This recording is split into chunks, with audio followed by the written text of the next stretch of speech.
Can you believe that for over 700 years, an entire class of men in Japan walked the earth not just as soldiers, but as living, breathing gods of destruction?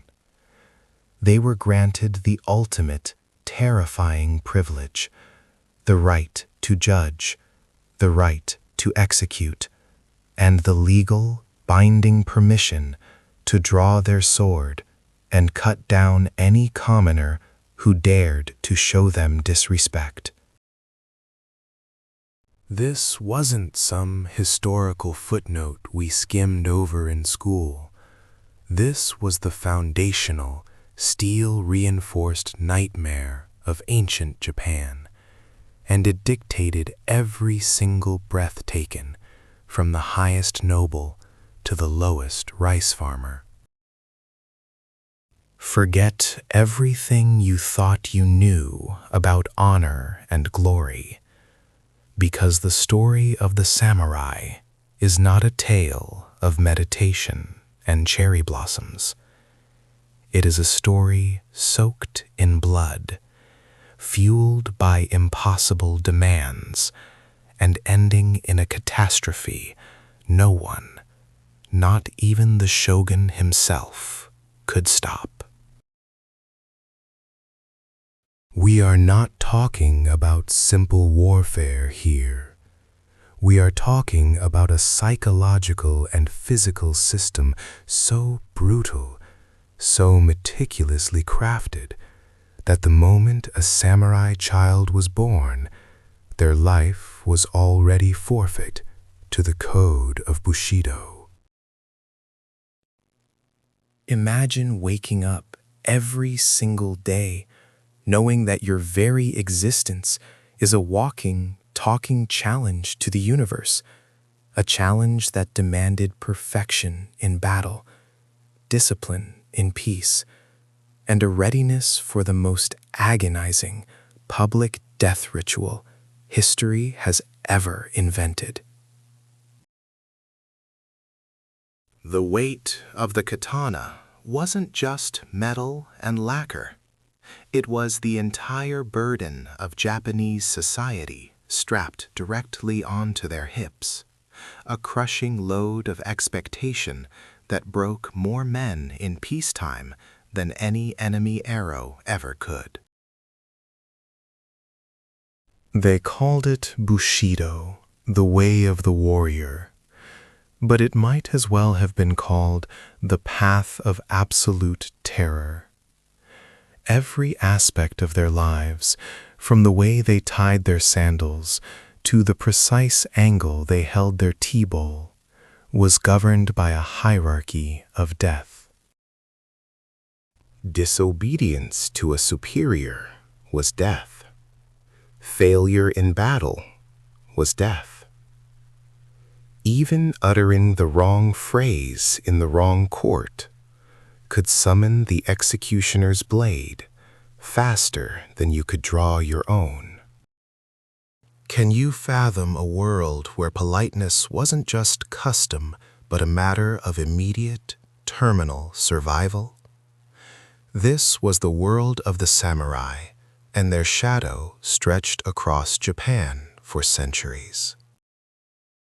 But the most terrifying part of their power wasn't their legendary skill with the sword or their intimidating armor. It was the absolute, unchallenged license they held over the common people. The samurai were the law, the police, and the judiciary all rolled into one deadly package. If a peasant so much as jostled a samurai on the street, if they looked at him sideways, or heaven forbid, failed to bow low enough to scrape the dirt, the samurai had the legal right to perform what was known as kirisute gomen. This phrase, chilling in its simplicity, translates literally to permission to cut down and depart. Think about that horrifying freedom. No trial, no jury, no questions asked. Just instant, brutal execution in the middle of the street, sanctioned by the highest powers in the land. A momentary lapse in respect meant the end of your lineage, the shattering of your family, just because a man with two swords felt his honor had been slightly bruised by your carelessness. This power created a permanent state of high alert paranoia throughout the countryside. Imagine the sheer terror of walking past a high-ranking samurai's procession, your eyes glued to the ground, your body shaking, praying that your shadow didn't accidentally fall across their path. The samurai were often trained not to think of commoners as fellow humans, but as necessary chattel, useful for farming rice, and occasionally suitable for live target practice. They were the wolves, and the rest of Japan were the sheep, and the fence between them was made of razor wire and cold, unforgiving steel. We must understand the context of this extreme training. From the age of 5, a samurai boy was taught that pain was illusion, fear was failure, and tears were treason to the clan. They trained relentlessly, not just in the deadly art of the katana, but in the grueling discipline of the yari, the yumi, and the naginata, mastering multiple paths to inflict maximum surgical damage. Their entire childhood was a bloody, exhausting preparation for the moment they would stand alone on a muddy battlefield, surrounded by the screams of the dying, facing an enemy sworn to cleave them in half, spine and all. Survival wasn't the goal. Glorious, flawless combat was the only metric that truly mattered, forging them into instruments of unmatched military precision. This dedication to martial perfection elevated them far beyond simple warriors. They became cultural icons, required to be poets, artists, and deeply spiritual men who embraced Zen Buddhism not as a gentle faith, but as a crucial tool for sharpening the mind into an unyielding weapon. They practiced the tea ceremony to learn rigorous patience, calligraphy to perfect focus, and poetry to contemplate the fleeting beauty of life, all while knowing that the next sunset might see their head separated from their body in a sudden act of fealty or defiance. This duality, this terrifying balance between extreme, instantaneous violence and profound, delicate sensitivity, is what makes the samurai legend so enduring and so utterly destructive to their own souls. But the system, built on the unstable pillars of extreme loyalty and ritualized death, was destined to fail spectacularly. The moment the cannons of the outside world arrived, the rigid, beautiful, deadly world they had constructed began to crack. The skills of the sword, honed over generations, suddenly meant nothing against the cold, impersonal power of modern gunpowder and cannon fire. The age of the living gods was drawing to a close, leading to a desperate, violent internal war, where brother fought brother, and the very definition of honor became a shifting, deadly lie that consumed them all.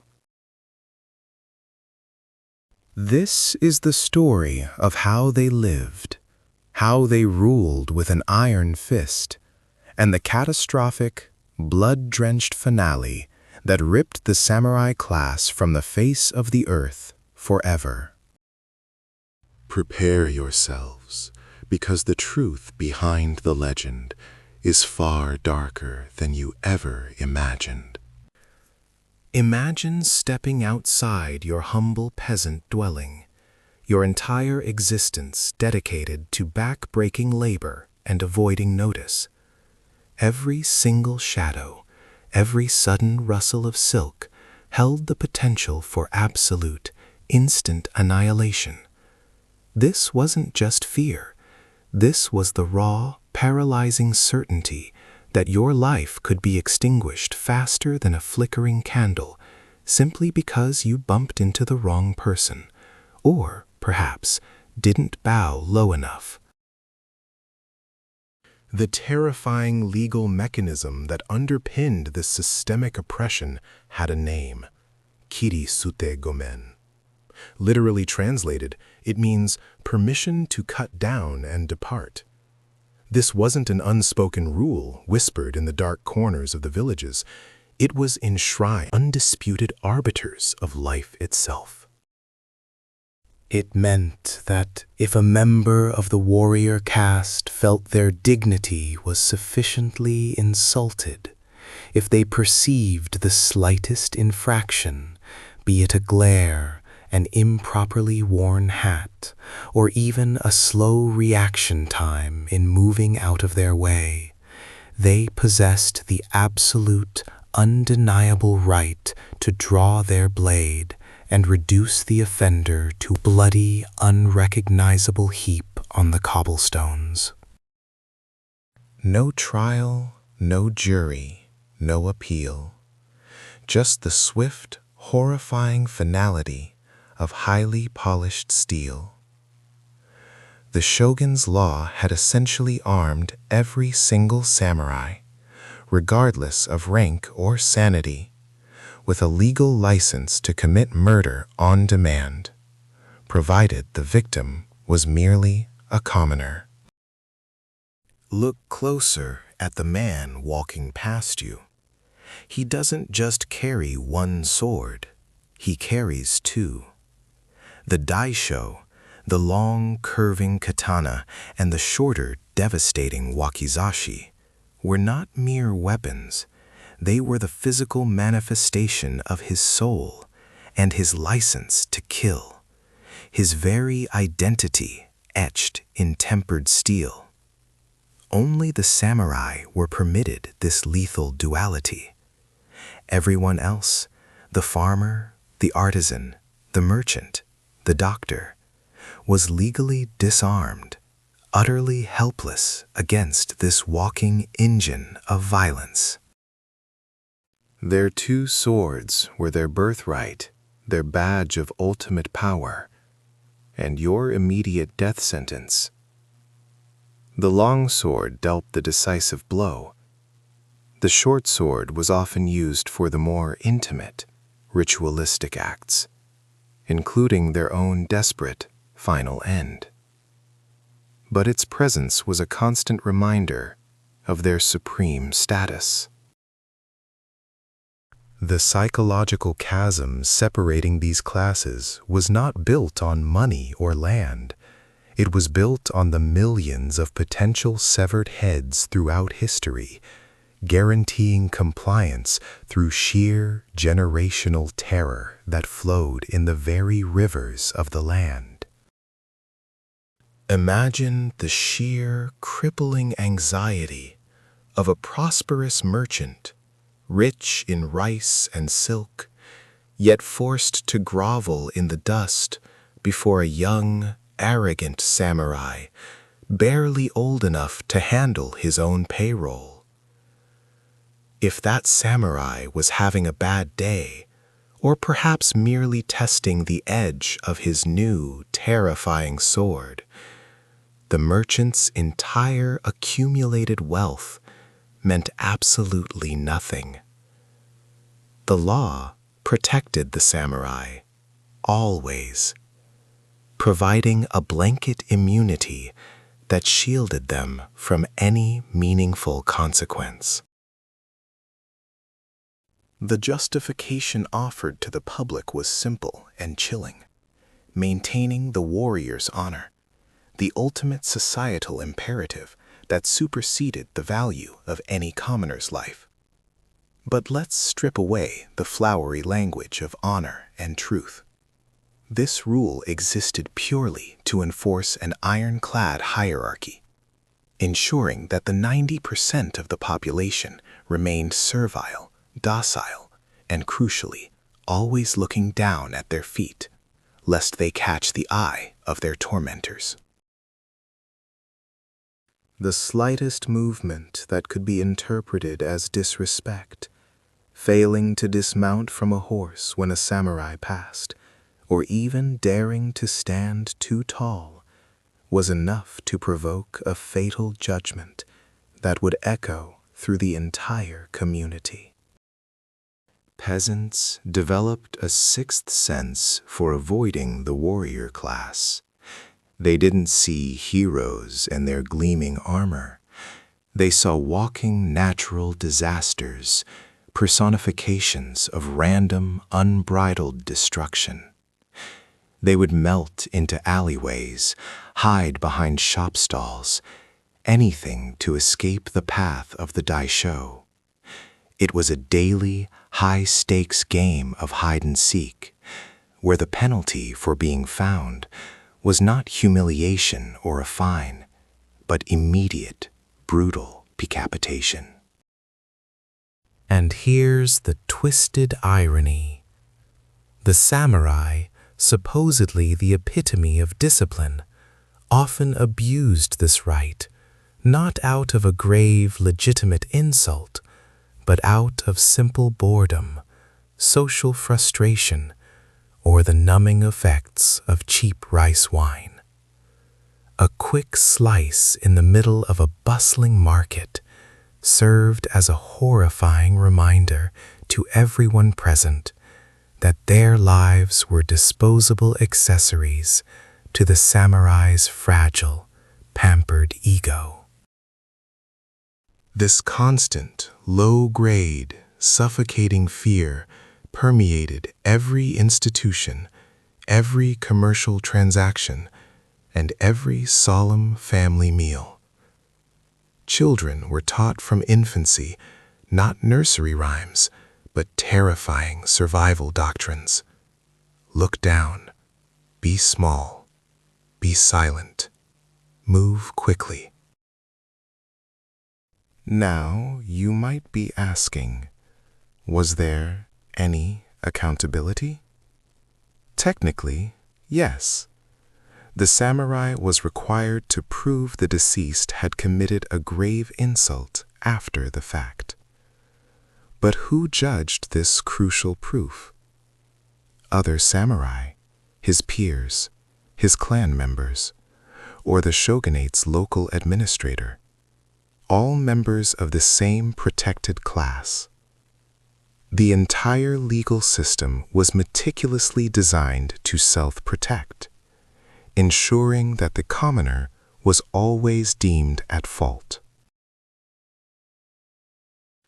If, in the rarest of circumstances, the samurai failed to provide sufficient, believable reason, an occurrence that usually involved witnesses from another rival samurai house, not from the peasantry, the punishment was not execution, but forced seppuku, ritual suicide.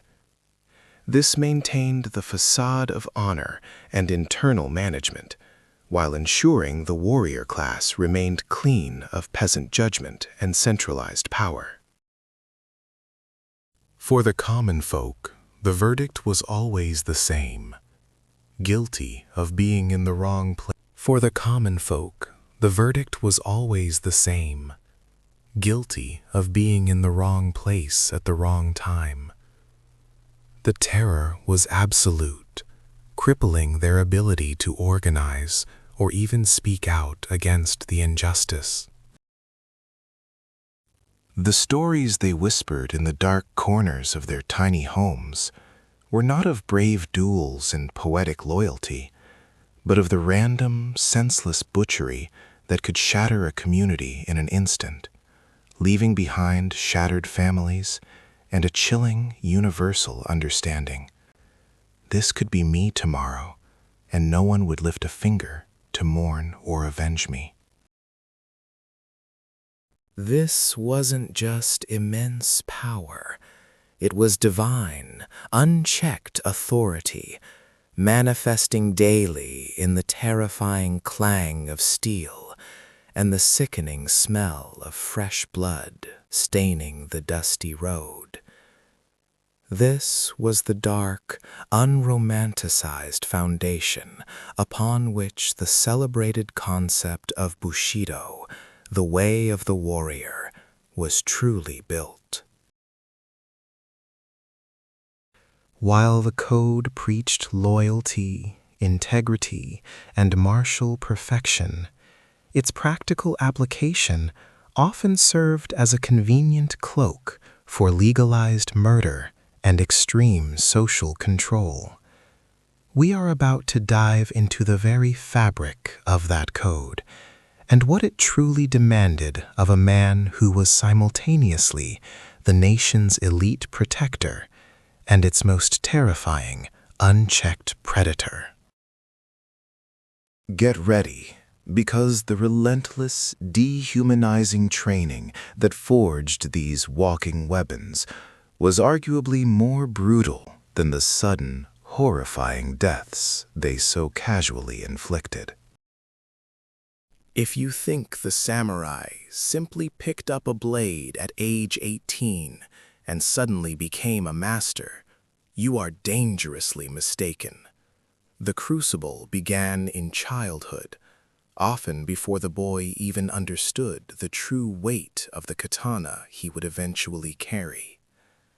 They were stripped of their names, their families, and their innocence, becoming kosho, or pages, serving the established warriors. This wasn't boarding school. This was absolute indoctrination.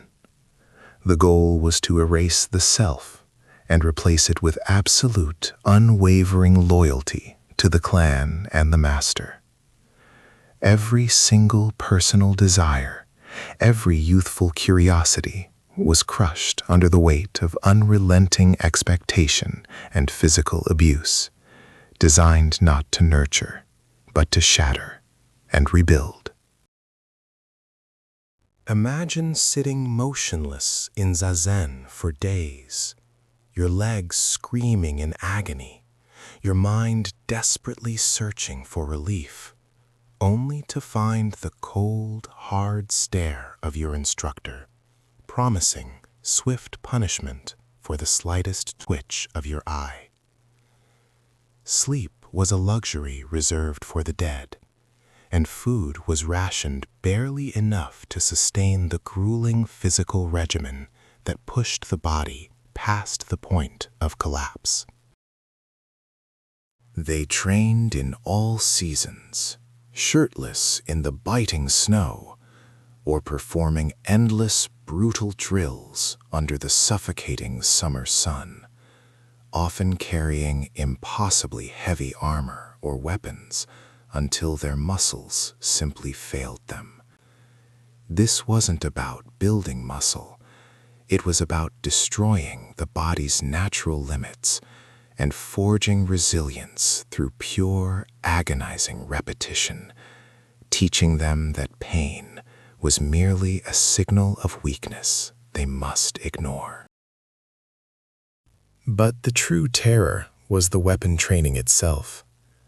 Forget the safety padding and the protective gear of modern martial arts. They trained with heavy bokken, solid oak swords that could shatter bones with a single blow. And eventually, with actual, lethally sharpened steel that demanded instant, unforgiving respect.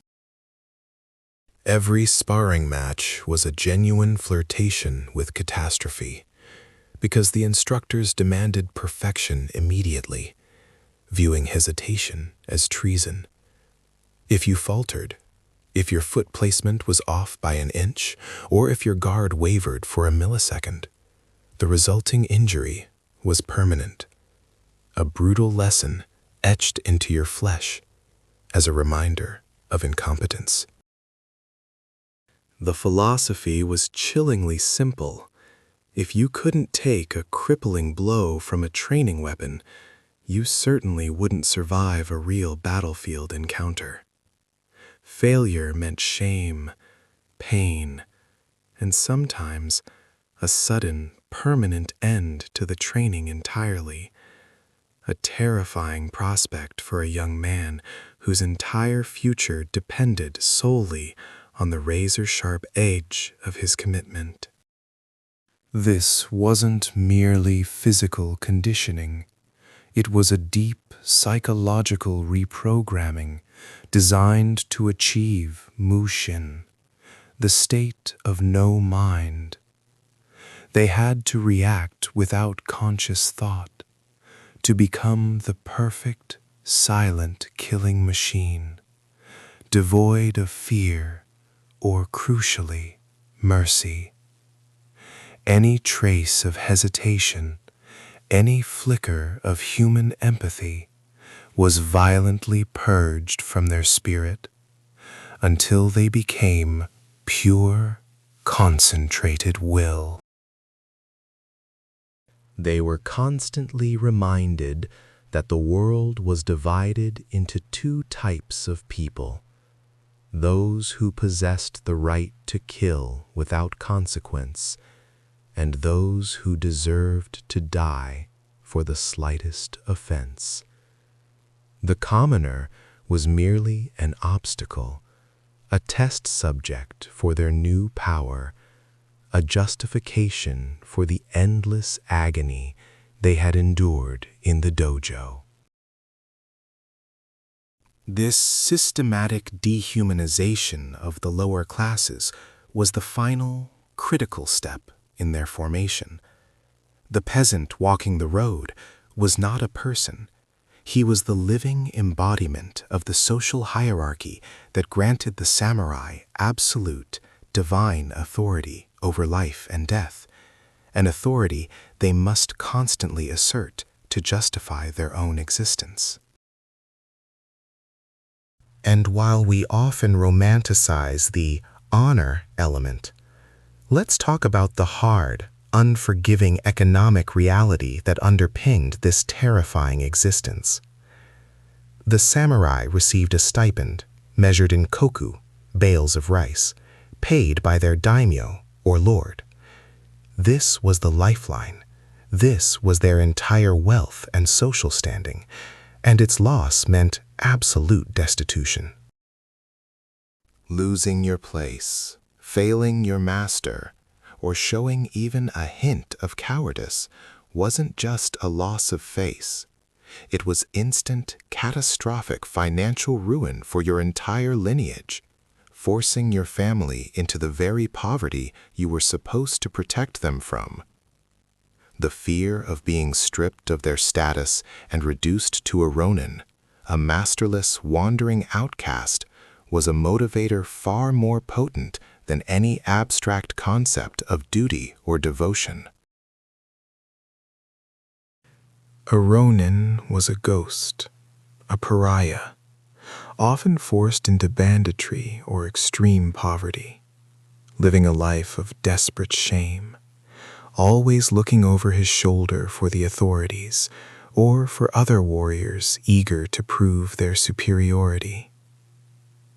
The samurai class was terrified of falling, trapped high on a pedestal of privilege maintained by the constant, brutal threat of violence, both inflicted upon others and received from their superiors. The weight of generations of expectation press down on every single warrior, knowing that one foolish mistake in battle, one moment of poor judgment, or even an accidental offense to a superior could erase everything they had suffered to achieve.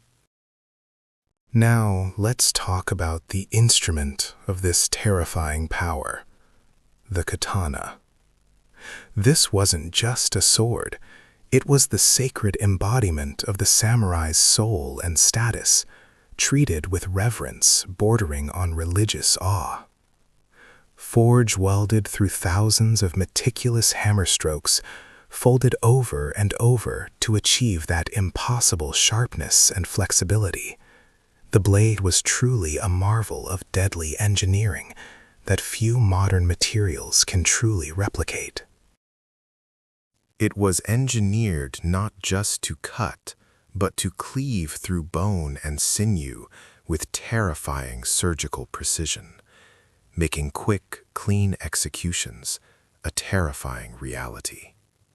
The legend that a truly skilled smith could create a blade capable of cutting a silk scarf dropped upon its edge was not merely folklore. It was the lethal standard they aimed for and achieved repeatedly. The length, the curve, the perfect balance, every element was designed for maximum efficiency in swift, brutal execution. When a samurai drew his sword, the sound alone was meant to chill the blood of any nearby commoner, an immediate, visceral reminder of the lethal social hierarchy they lived under, a hierarchy the training ensured they would never question. The training never truly ended. Even the most seasoned warrior still practiced the forms, still meditated, still honed his skills daily. Because to become complacent was to invite death or dishonor from a rival. The world they inhabited was a knife fight that lasted a lifetime, and the only way to survive was to be faster, sharper, and infinitely more ruthless than anyone else, including your own peers. This relentless preparation created a society where everyone walked on eggshells, where even stepping out of your house required a complex mental calculation of risk versus potential execution. The training had prepared them for death, but it had perhaps failed to prepare them for the stifling, silent terror of their own daily, politically charged existence. They were the glorious, terrible guardians of Japan, living legends perpetually haunted by the specter of their own potential downfall and the chilling expectation that they must kill perfectly, every time. The blade was not merely steel. It was a screaming mandate from the shogun himself, granting them the ultimate, terrifying privilege, the right to decide who breathed and who bled out into the dust of the road. This was the dark heart of the samurai's legal power, the terrifying concept known only by its whispered name, Kirisute Gomen, the right to strike and kill. It meant, quite simply, the immediate legal right to cut down any commoner, a farmer, a terrified merchant, a low-ranking artisan, if that peasant dared to show the slightest flicker of disrespect, failed to yield the path with sufficient urgency, or looked at a samurai's wife with an inappropriate glance. The legal defense was automatic, instantaneous, and terrifyingly simple. I was insulted. There was no trial for the killer, only a hasty, unmarked burial for the victim, whose life was deemed forfeit to the preservation of the warrior class's absolute authority. The burden of proof lay not with the samurai, but impossibly with the victim's grieving family, who would often face financial ruin trying to prove the killing was unjustified, a task almost impossible against the ruling elite. Imagine walking the streets of ancient Edo, knowing that a moment of misplaced eye contact or a cough too loud could invite the sharpest, quickest steel in the known world directly into your neck. This was the everyday, shivering terror that maintained social order, a constant, brittle tension underlying every interaction in Tokugawa Japan, where politeness was not merely etiquette, but a matter of life and death. But beneath the glittering lacquer of their armor and the immaculate, expensive silk of their kimonos, the glorious samurai class harbored a dark, eroding secret that fueled much of this street-level aggression. They were perpetually, tragically, broke. Their elevated status strictly demanded they abstain from vulgar trade, forbidding them to earn a living through commerce or farming, meaning they received their income not in flexible gold coins, but in measures of rice, the inflexible koku system, paid out by their respective domain lords or daimyo. This rice stipend, meant to feed their vast households, maintain their weaponry, and fund their demanding lifestyle, often arrived inconsistently, sometimes spoiled, and frequently less than promised, due to the domain's own financial mismanagement. This forced them into the clutches of the very merchants and moneylenders of Osaka and Edo, whom they scorned as base commoners, and legally could kill without consequence. These despised traders held the promissory notes, the crushing mortgages, and the crippling interest rates that dictated the actual, often meager, quality of a warrior's existence. The pride of the warrior was trapped in an invisible golden cage of debt.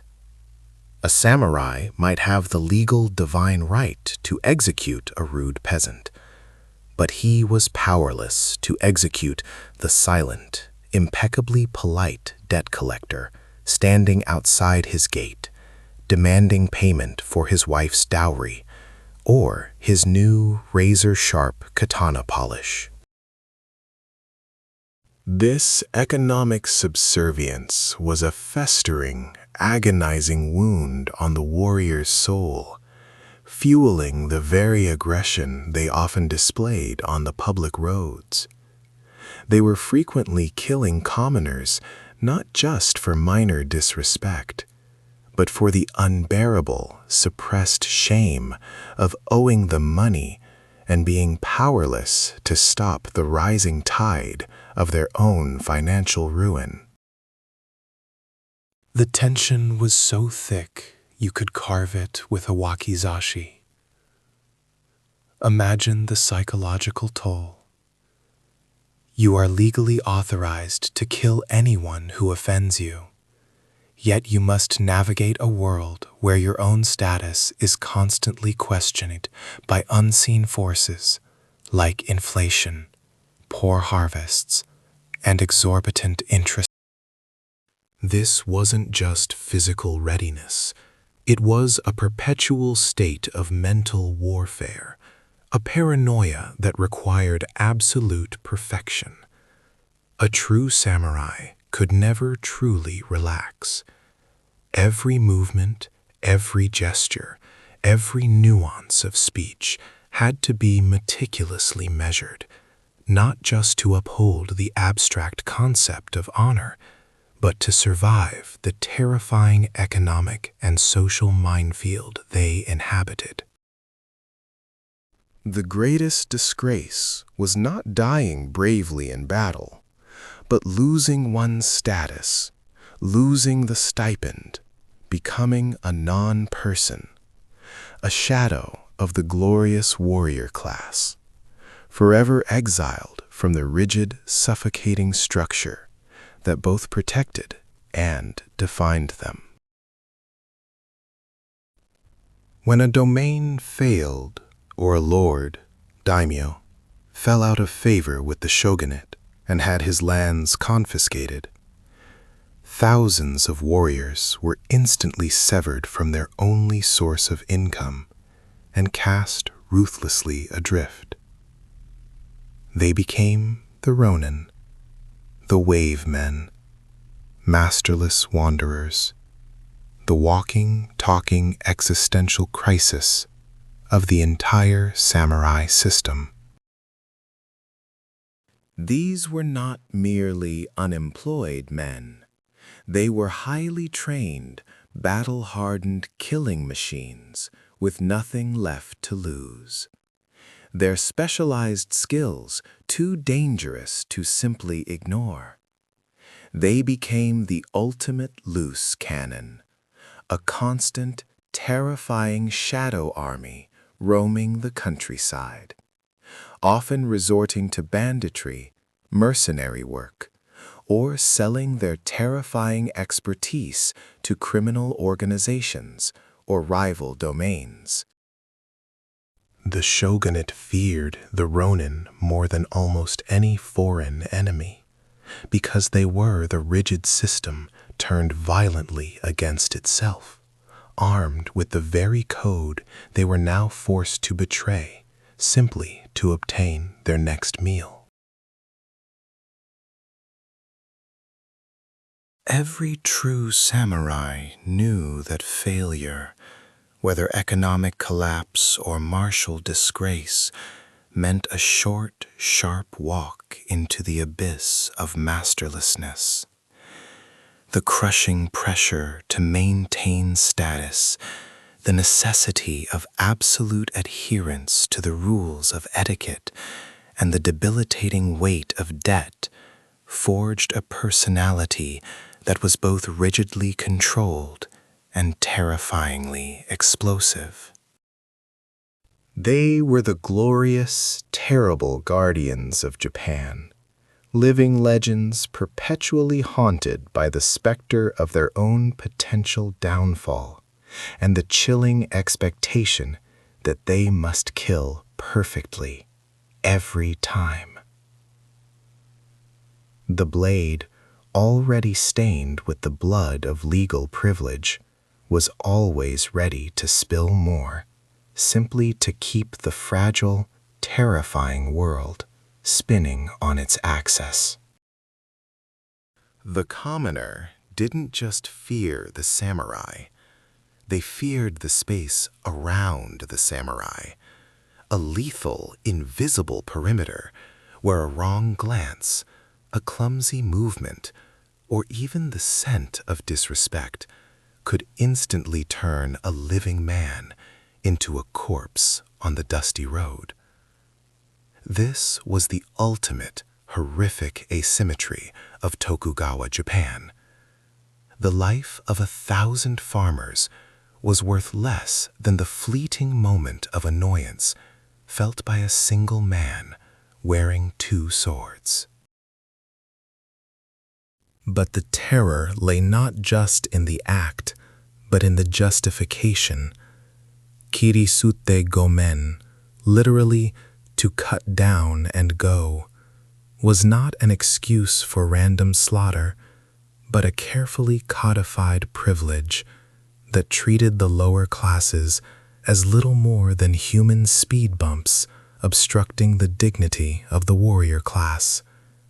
The law dictated that if a peasant, artisan, or even a lower-ranking official offered an insult or committed a perceived transgression against a samurai's honor, the samurai was legally bound, almost required, to execute them on the spot. This mandate of instant justice created an atmosphere so thick with social anxiety that breathing itself felt like a risk. It meant that the definition of insult was entirely subjective, shifting instantly according to the samurai's personal mood, his level of hunger, or the quality of his sleep the night before. Imagine walking through the crowded streets, knowing that a droplet of sweat falling from your brow and onto the wrong man's ceremonial sandal could be the final, fatal mistake. The stakes were not just high, they were absolute. The immediate aftermath of a Kirisute Gomen incident was chillingly bureaucratic. The samurai could not simply vanish into the shadows after the deed was done. They were required, often within a few days, to report the incident to their superior officers, or sometimes to the local magistrate's office, detailing the perceived slight that necessitated the lethal response. This report, however, was rarely a plea for forgiveness or a defense of their actions. It was a formality, a required recitation of the offense, usually something vague yet devastating, like impertinence, gross disrespect, or obstructing passage and hindering the dignity of a warrior. That was almost always accepted without question. The investigation, if one occurred at all, focused less on the death itself and more on ensuring the samurai's honor was suitably satisfied and the procedure correctly followed. If the corpse was a traveler or a stranger, the village where the killing occurred often bore the gruesome responsibility of disposal, digging the shallow grave and praying that no vengeful spirit remained to curse their vital crops.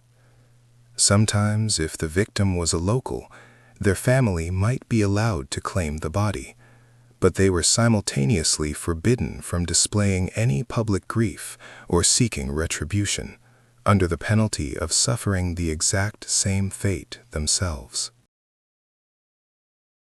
To mourn loudly or question the justice of the execution was to challenge the samurai's authority, and challenging a samurai's authority was signing your own death warrant in the fresh blood of your deceased relative. Survival demanded silence, even when faced with the deepest, most agonizing loss. This entire system of instant judgment and legalized brutality was held together by the suffocating weight of the economic structure, a pyramid built entirely upon the backs of the peasantry.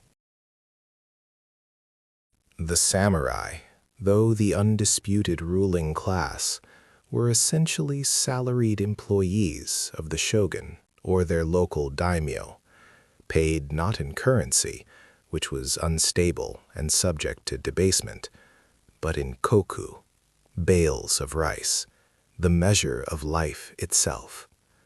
A single koku was theoretically enough rice to feed one man for 1 year, and the prestige and power of a samurai family were measured by the thousands of koku they commanded, making them the ultimate unchallenged masters of the rice fields, though they never touched a stalk themselves. This complete life-or-death dependency on agricultural yield meant that every drought, every insect infestation, every late spring increased the already unbearable tension between the ruling warriors and the starving producers. The samurai's paycheck, their very right to exist in comfort, was literally growing in the fields under the control of the very peasants they held in contempt. Paradoxically, despite their absolute power, many lower and middle-ranking samurai were perpetually impoverished, victims of a rigid economic system where their fixed rice income often failed to keep up with the brutal, rising costs of maintaining their lethal lifestyle, expensive polished armor, mandatory retainers, and the constant, crushing need to project an image of unshakable wealth and prestige. This financial desperation sharpened the edge of their short temper. An already irritable warrior, facing a hungry family back home and creditors demanding payment, was far more likely to see a peasant's minor stumble or a perceived lack of deference as an unforgivable offense worthy of immediate, cathartic decapitation. The less money a samurai had, the more strictly he enforced the law of Kirisute Gomen, using violence as a cheap substitute for dignity. To survive in this era, the commoner had to develop a supernatural sixth sense, an almost superhuman ability to anticipate the mood swings, the social hierarchies, and the precise trajectories of their oppressors. They walked the streets of massive cities like Edo and Kyoto like ghosts, constantly calculating angles of retreat, ensuring their gaze remained fixed submissively on the dusty ground, and practicing their bows until their backs ached with muscle memory. If a samurai approached, the street instantly cleared, the common folk melting into doorways and alleys like water, creating a wide, empty corridor of respect that was, in reality, a wide, empty corridor of paralyzing terror. They knew the iron rules: never run, never look up, and if spoken to, answer with clipped, precise politeness that left absolutely no room for misinterpretation or perceived sarcasm. But even perfect subservience was no guarantee. Sometimes the samurai was simply having a bad day, or was testing the boundaries of his own immense, terrifying power. Or perhaps he just needed to remind the populace of the fragile, razor-thin barrier between order and utter chaos. And no amount of bowing or scraping could divert the fatal, inevitable swing of the polished steel. This, then, was the terrifying reality of life under the shogunate. Every sunrise was a gamble, and every shadow might hide a nobleman with the legal authority to end your existence simply because his own tea was cold. The terrifying reality of life under the shogunate meant that the sword was not just a weapon. It was the ultimate, undisputed instrument of social control, backed by a legal code written in blood. The commoner, known as Haman, existed in a state of permanent, crushing vulnerability, where merely bumping shoulders with the wrong warrior could trigger a lifetime's worth of regret, a regret that lasted exactly 2 seconds before the blade fell. This wasn't some back-alley murder. This was enshrined legal precedent, the glorious Kirisute Gomen, the right to cut down and be forgiven. But what exactly constituted an acceptable excuse for invoking this ultimate fatal judgment? The official documents were chillingly vague, using phrases like insufficient respect or behavior unbecoming in the presence of a superior. Imagine the scene. A samurai, perhaps slightly drunk after a long night, tired, frustrated by a minor bureaucratic hurdle, walks down a crowded Edo street. A farmer, carrying a heavy load of rice, accidentally splashes mud onto the warrior's finely lacquered scabbard. That tiny accidental act, a simple slip of footing, was often all the justification needed to unleash a torrent of legalized carnage. There was no trial, no witness cross-examination, certainly no appeal.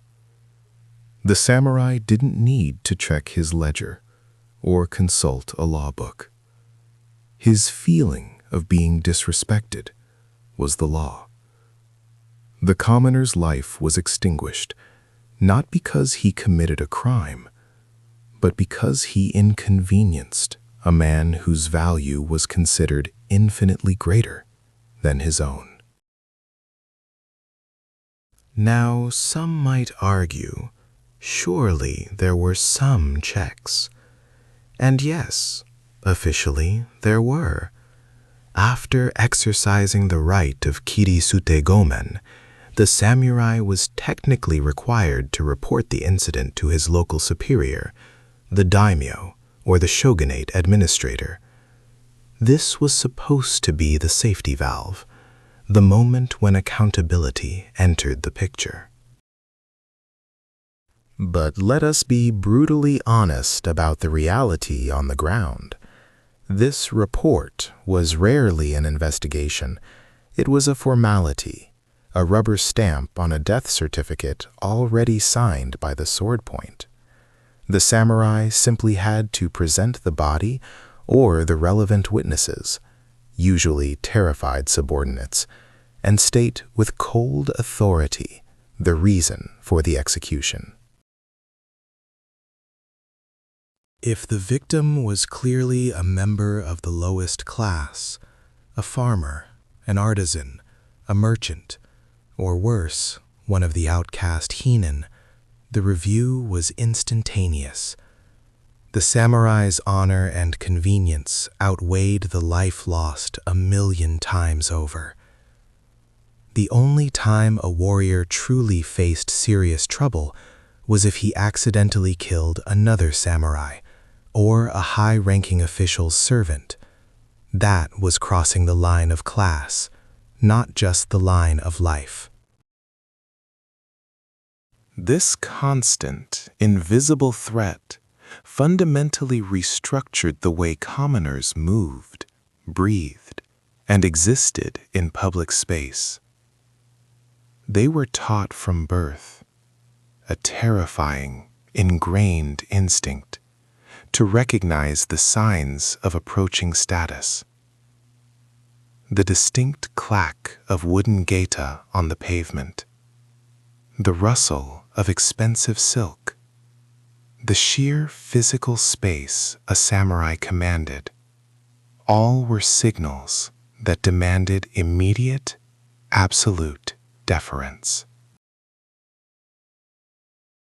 If a samurai was approaching, you didn't just step aside, you melted into the background.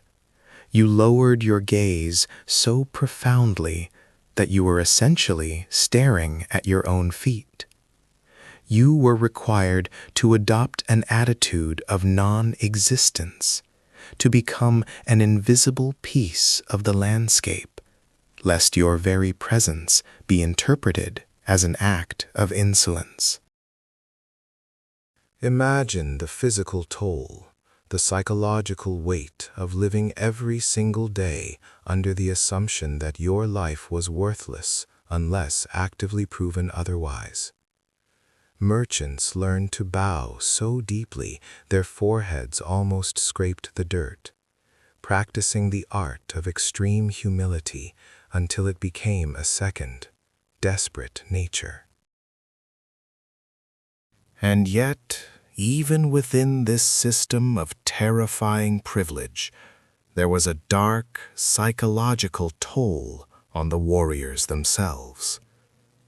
While the law gave them the ultimate license, the rigid code of giri, duty and obligation, and Bushido sometimes acted as a strange, invisible chain.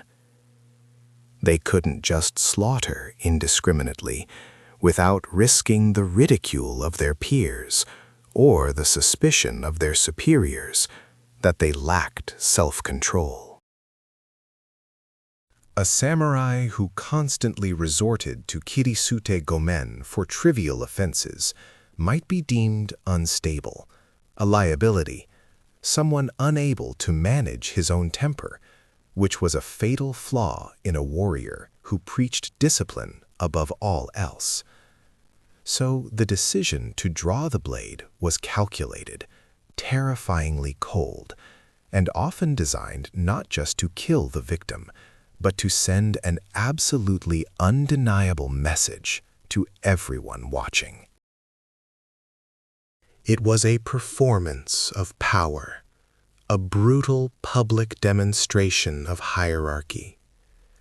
The samurai didn't just kill, he executed a legal doctrine in front of a terrified audience, cementing his status as a semi-divine, untouchable figure.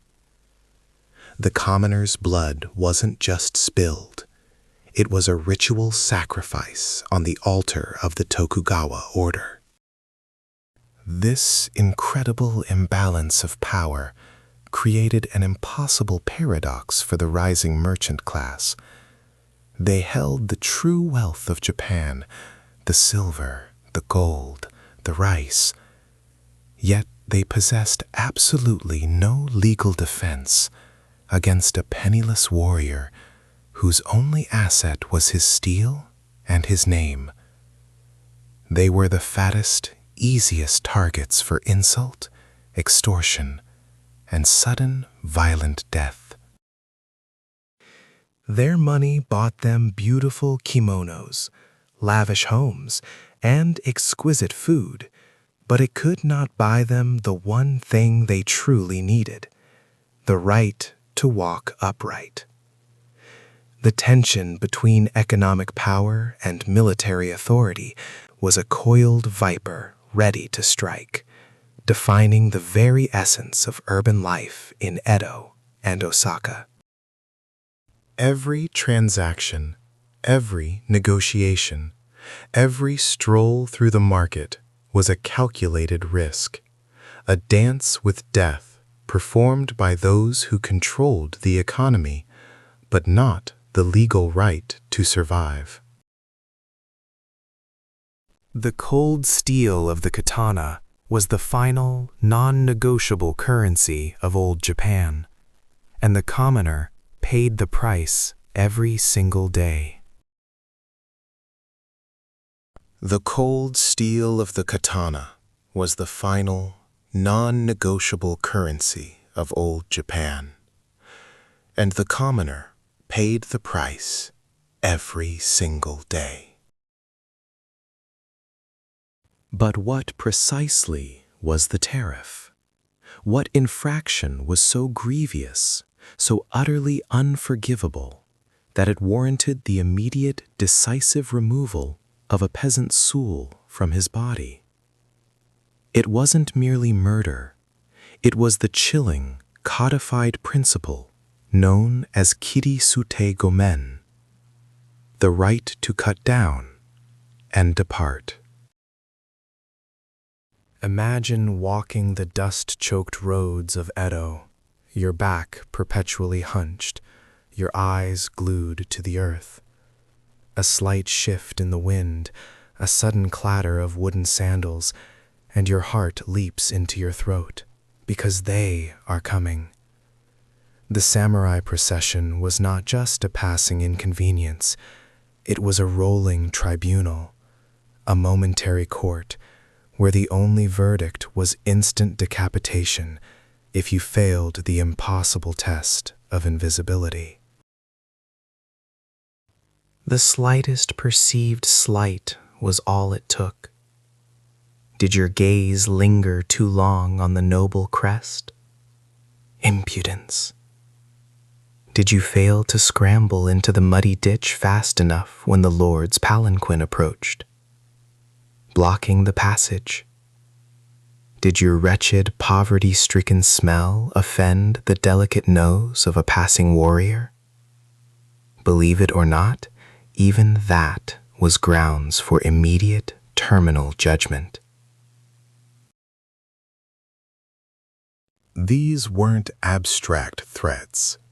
This was the mechanism of social control, refined over centuries into a deadly art form. The samurai was not just a soldier. He was the law, the executioner, and the jury, all rolled into one. And his only required proof was the swing of his blade and the subsequent splatter on the cobblestones. And yet, the samurai could not just go on a rampage, not officially. There was a terrible, mocking formality that followed the act. Once the deed was done, the samurai was technically required to report the incident to the appropriate official. But understand this. The report wasn't an investigation into the killing. It was a justification of the deceased's fatal error.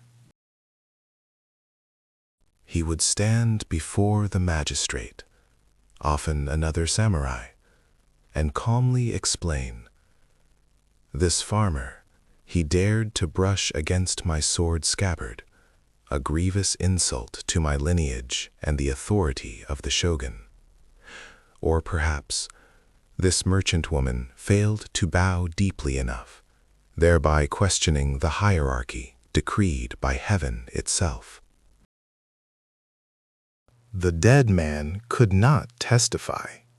The terrified witnesses, usually friends or family, dared not contradict the narrative for fear of joining the victim in the shallow grave. The burden of proof was entirely on the corpse to demonstrate why the killing was unwarranted, a legal impossibility that guaranteed the warrior's absolute impunity. The commoner, therefore, had to internalize a profound and continuous psychic terror. They didn't just fear the samurai's strength, they feared his mood. Was he having a bad day? Did his rice rations run low? Did his wife scold him? Any minor annoyance could be externalized instantly onto the nearest low-ranking human target. Imagine the psychological weight of this existence. If you were a simple artisan, your entire life was spent avoiding eye contact and perfecting the art of the vanishing act. If you were a farmer, you planted your rice not just against the drought, but against the possibility of a random aristocratic temper tantrum wiping you out completely before harvest. The difference in legal standing was so vast it defies modern comprehension.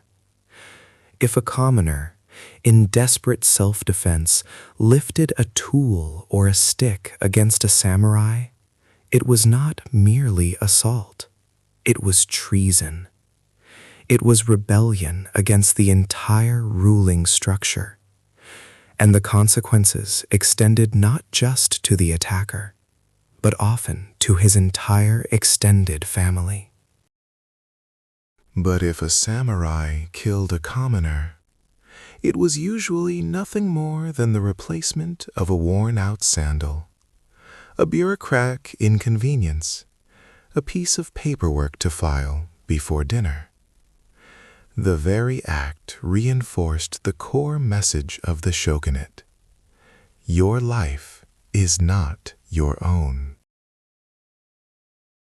This chilling reality created an unofficial secondary legal system in the villages, a whispered code of conduct known as Mura Hachibu, or village ostracism. If a commoner somehow managed to anger a samurai and survive, or if his actions drew unwanted official attention, the community itself would often turn against him to preemptively appease the ruling class. They wouldn't just shun him. They would cut off the 8 basic necessities of life: fire, water, help during sickness, marriage, funerals, construction assistance, and general socialization. Only 2 things were permitted: attending the person's funeral to show the samurai they recognized the finality of their mistake, and interacting with him during emergencies. This means the samurai didn't even need to dirty his own hands to enforce total compliance. His very shadow was enough. The terror he represented was outsourced to the commoners themselves, forcing them to police their own ranks with brutal social elimination to maintain the delicate, deadly balance of the feudal system. The commoner existed in a permanent state of high alert, a biological mechanism designed solely for survival beneath the shadow of the sword.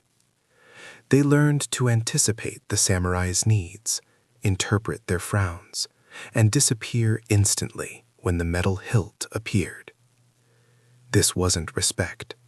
This was a deep, primal fear woven into the very DNA of old Japan.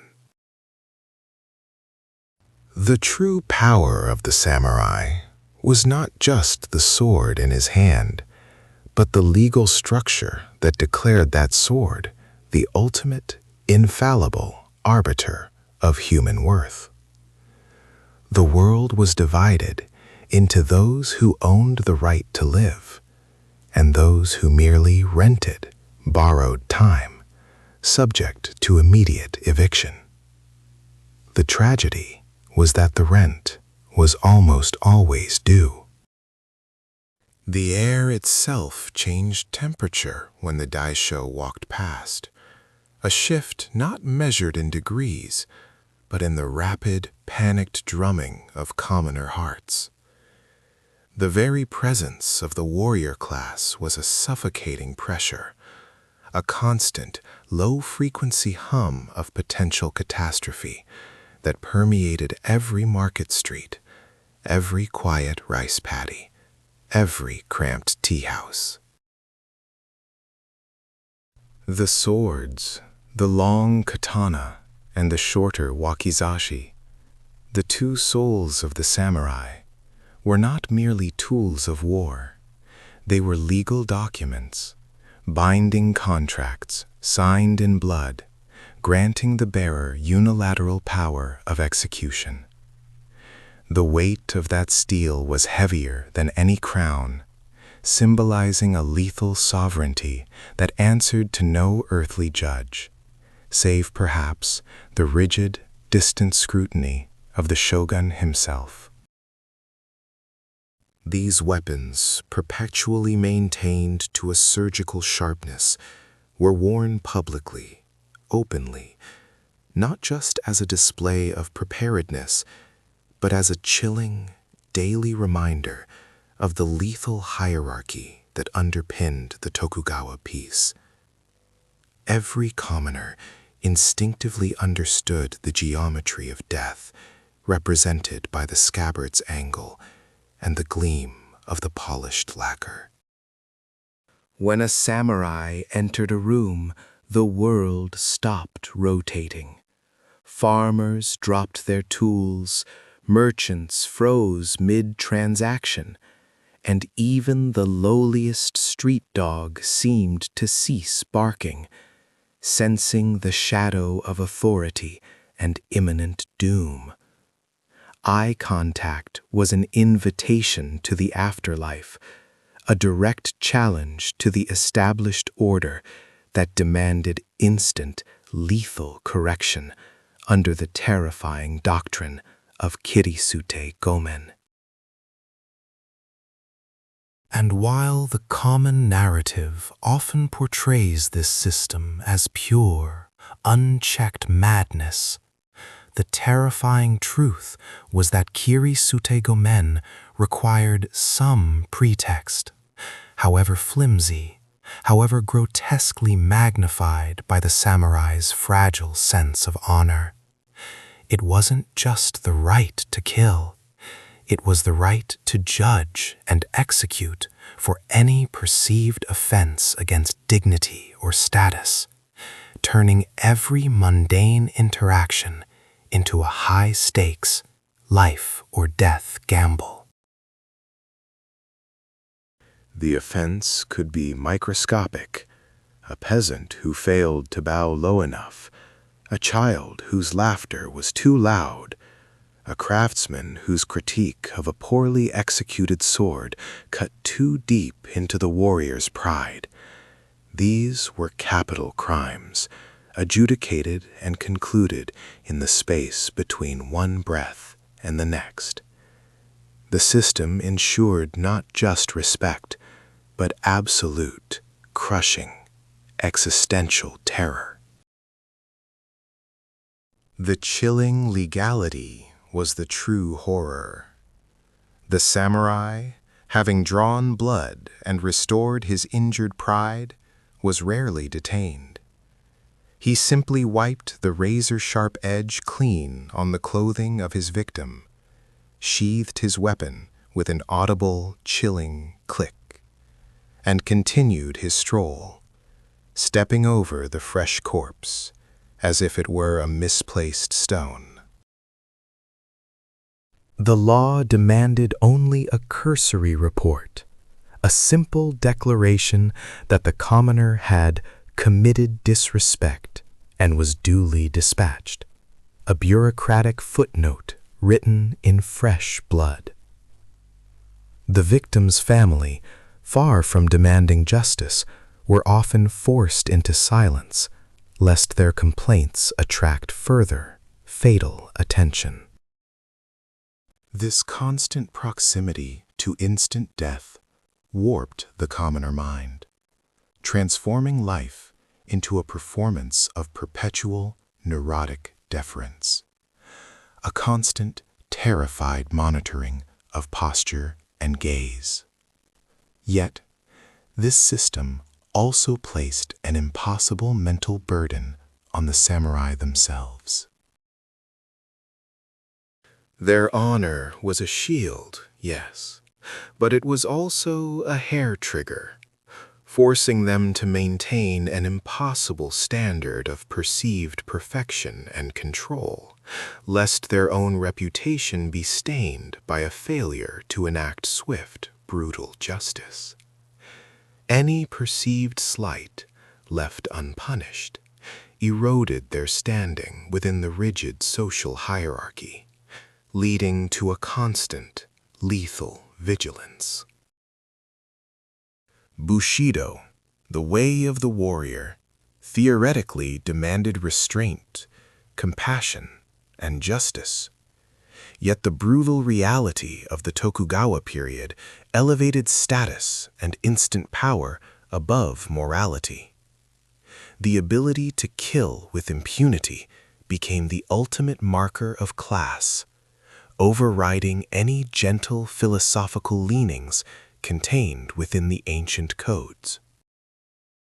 The true test of a warrior, the ultimate demonstration of his right to hold the sword, often came not on the battlefield, which was increasingly rare in the long peace, but in the brutal application of this unilateral legal power over the unarmed masses. And then there was the darkest application of this privilege, whispered only in the deepest shadows of the cities, tsujigiri, or crossroads killing. This was the horrifying, cold-blooded practice where a samurai, often a younger, untested warrior, would use a random passerby to test the sharpness, balance, or simply the psychological readiness of a newly forged blade. Imagine walking home under the crescent moon, your mind already burdened by the daily struggle for rice, only to become the impromptu, unwitting mannequin for a swordmaster's brutal final exam. There was no argument, no insult, no opportunity for plea, only the sudden whistling descent of steel and the abrupt final silence marking the moment the blade proved its worth. This was not driven by rage, but by chilling professional necessity, treating human life as disposable material for quality control. The commoner was merely a soft medium, conveniently present, required to prove the katana could cleave bone and flesh as designed. While the shogunate officially frowned upon sujigiri if it became too rampant and destabilizing to public order, the protection offered to the commoner was negligible. The official response was often slower than the blink of an eye, and the perpetrator, if caught, often faced only temporary house arrest or a fine, demonstrating the immense, tragic disparity in human worth. The tragedy was profound. The common folk were forced to exist in a state of eternal, agonizing awareness, knowing that any shadow could conceal a samurai testing the edge of fate. Every corner turned, every dark alley passed, was a lottery ticket for death. The very act of carrying the daisho transformed the samurai into a walking demigod of death, whose personal whims held more legal weight than centuries of established custom or basic human rights. Their gait was measured, their gaze was level, but beneath the outward calm lay the terrifying knowledge that they held the immediate power to excise any life they deemed unworthy. Life under the samurai was therefore not a grand epic saga of honor, but a tense, moment-to-moment negotiation with mortality, where every step was careful, every word measured, and every shadow potentially hid the gleam of a perfectly polished blade, ready to cut your borrowed time short. The chilling, absolute legality of the violence made the existence of the commoner a perpetual state of siege.